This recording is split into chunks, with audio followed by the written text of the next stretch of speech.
আসসালামু আলাইকুম ভিউয়ার্স, আমি আজকে আপনাদেরকে যে বিষয়টি নিয়ে আলোচনা করব, আসলে আমাদের অনেকের মধ্যেই ক্যান্সারের চিকিৎসা নিয়ে একটা দোদুল্যমনতা কাজ করে। আসলে কিভাবে চিকিৎসা করব, বা এক এক ডক্টর এক একভাবে কথা বলছেন। ক্যান্সারের চিকিৎসাটা আসলে ধাপগুলা কী কী, বা কী কী চিকিৎসা আছে ক্যান্সারের জন্য। ক্যান্সারের চিকিৎসা আসলে সম্মিলিতভাবে করতে হয়। এককভাবে একজন ডাক্তারের পক্ষে সম্পূর্ণ চিকিৎসাটা করাটা সম্ভব নয়, কারণ আসলে এটাতে অনেক ধরনের চিকিৎসা পদ্ধতি একত্রে ব্যবহার করার প্রয়োজন হয় এবং স্টেপ ওয়াইজলি করতে হয়। কোনোটাতে সার্জারি আগে, কোনোটাতে কেমোথেরাপি আগে। তো কী কী চিকিৎসা পদ্ধতিগুলো আছে, চিকিৎসা পদ্ধতি যদি আপনার বলতে হয় ক্যান্সারের জন্য, 1 নাম্বার হচ্ছে সার্জারি বা অপারেশন। 2 নাম্বার হচ্ছে যদি বলি আমি রেডিওথেরাপি। 3 নাম্বার হচ্ছে কেমোথেরাপি। 4 নাম্বার যদি বলি টার্গেটেড থেরাপি, ইমিউনোথেরাপি। এগুলাই মোটামুটি ক্যান্সারের জন্য চিকিৎসা, প্রচলিত চিকিৎসা। কে কোন চিকিৎসাটা দিয়ে থাকেন?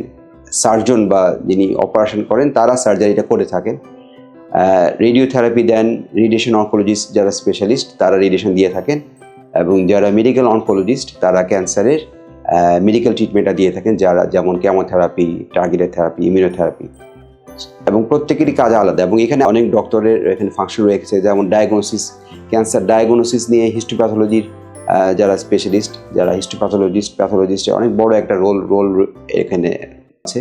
আরেকটা হচ্ছে যারা রেডিওলজিস্ট, এবং এই রেডিওলজিস্টের একটা বড় ভূমিকা রয়েছে cancer diagnosis, cancer prognosis, cancer follow up. So একটা সম্মিলিত প্রচেষ্টা প্রয়োজন। এছাড়া সার্জারিরও অনেক ভাগ রয়ে গেছে, যেমন সার্জারি কিছু আছে যারা গাইনি অনকোলজিস্ট, যারা মেনলি গাইনি অনকোলজি রিলেটেড কাজ করেন। ইউরো অনকোলজি, যারা মেনলি কিডনি, ব্লাডার, তারপর হচ্ছে ইউরিনারি ব্লাডার, ইউরেটার, এই সমস্ত ক্যান্সার নিয়ে কাজ করে থাকেন। তারপরে জিআইটি অনকোলজি, যারা মেনলি আমাদের কোলন, রেকটাম, এই ধরনের অপারেশনগুলো করে থাকেন। কোলোরেক্টাল সার্জন যারা, তারা এই ধরনের অপারেশনগুলো করে থাকেন। তো এক একজনের কাজের ভাগ আসলে এক এক রকম, এক একজনের কাজে, এবং প্রত্যেকের সম্মিলিত প্রচেষ্টার মাধ্যমে এই ক্যান্সারটাকে চিকিৎসা করা হয়। একজন ডক্টরের পক্ষে সম্পূর্ণ চিকিৎসা করা সম্ভব না। এখন আমরা কিভাবে আগাবো?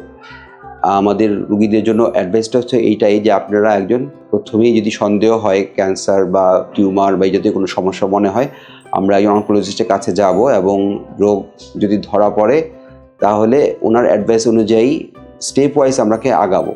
যেমন কোনো ক্ষেত্রে দেখা যায় যে আসলে গাইডলাইন অনুযায়ী যেটা করা উচিত, আগে কেমোথেরাপি দেওয়া, কোনো ক্ষেত্রে আগে সার্জারি করা, পরে রেডিওথেরাপি দেওয়া, এরকম একটা সিকোয়েন্স আছে। সিকোয়েন্সকে মেনটেন করে আমাদেরকে আগাতে হবে। তো এই জন্য বেটার আমরা একজন অনকোলজিস্টের কাছে অ্যাডভাইস অনুযায়ী সেইভাবে যখন যেটা প্রয়োজন সেভাবে করা, আমরা পাজল হয়ে না যাই। অনেক সময় হয় যে মতের অমিল হতেই পারে।